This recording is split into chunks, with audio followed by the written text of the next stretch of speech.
ടോക്സിക്കിന്റെ ഒരു വീഡിയോ പുറത്തു വന്നിട്ടുണ്ട്. സമൂഹ മാധ്യമങ്ങളിൽ വളരെയധികം നെഗറ്റീവായിട്ട് ഈ വീഡിയോ മാറുന്നുണ്ട്. അതിന് പ്രധാനപ്പെട്ട കാരണം എന്താ സംഭവം പറ കേക്കട്ടെ. And I wouldn't want to say it.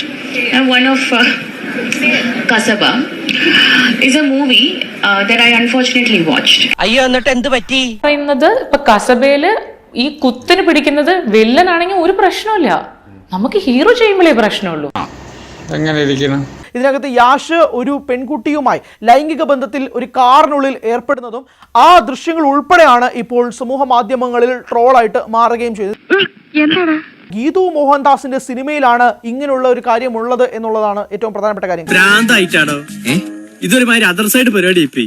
എന്താ മറ്റടുത്ത പരിപാടി ഞങ്ങൾ തീരെ പ്രതീക്ഷിച്ചില്ല. ഇനിയിപ്പോ നാട്ടുകാരുടെ മുഖത്ത് ഞങ്ങൾ എങ്ങനെ നോക്കും? WCC സമയത്ത് പ്രത്യേകിച്ച് കസബ പോലൊരു സിനിമയ്ക്കൊക്കെ ഏറ്റവും കൂടുതൽ നെഗറ്റീവായിട്ടും എഗെയിൻസ്റ്റുമായിട്ട് നിന്ന ഒരു വ്യക്തിയും കൂടിയാണ് ഗീതു മോഹൻദാസ്. അതിനെ സ്ത്രീകൾ ഒബ്ജക്ടിഫൈ ചെയ്യുന്നു എന്നുള്ള രീതിയിലായിരുന്നു അന്ന് WCCയുടെ വാദം. നിനക്കുണ്ടായ അപമാനം നിനക്ക് മാത്രമാണോ? പിന്നെ നമ്മുടെ തൈവളപ്പി കുടുംബത്തിലുള്ള എല്ലാവർക്കും ആയില്ലേ? മോശമായി കൊണ്ട് നടക്കാറുണ്ടായിരുന്നു മച്ചാനെ ഞാൻ ഈ പടം.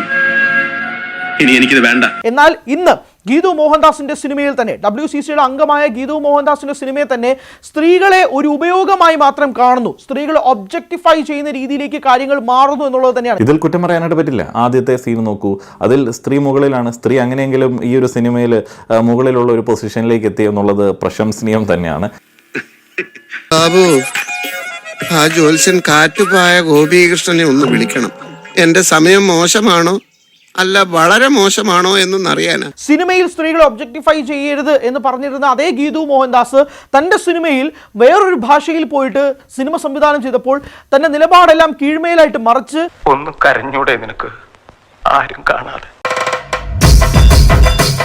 ഇതേ രീതിയിൽ തന്നെ സ്ത്രീകളെ ഒബ്ജക്ടിഫൈ ചെയ്യുന്നതിനേക്കാളും കൂടുതൽ ഒരു സെക്ഷൽ ഉപയോഗമായിട്ടൊരു സ്ത്രീയെ കാണുകയും ചെയ്തു എന്നുള്ളതാണ് ഇപ്പോൾ വിമർശനമായിട്ട് ഉയരുന്നത്. അത് മാത്രം ഇപ്പൊ വേണ്ട, അവിടെ ഇരുന്നത് ഇവിടെ ഇരുന്നൊക്കെ പിന്നെ എന്നെ കൊണ്ടൊന്നും പറയിപ്പിക്കരുത്. പറയുന്നതൊന്ന് പ്രവർത്തിക്കുന്ന വേറൊന്നും. മോനെ തുടിക്കെ പ്ലക്കണം, അത്രേ ഉള്ളൂ. ഓക്കെ.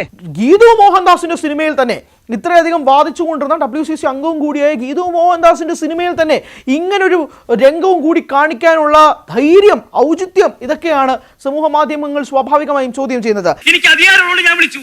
കാരണവന്മാർക്ക് അടുപ്പിലും തുറന്ന് ഒരു പഴം ചൊല്ലുണ്ട്, അത് ആദ്യം മനസ്സിലാക്കി. എനിക്കിതൊക്കെ ഒരു ത്രില്ലായിട്ടാ തോന്നുന്നത്. ജീവിതത്തിൽ എന്തെങ്കിലുമൊക്കെ ഒരു തമാശ വേണ്ടേ?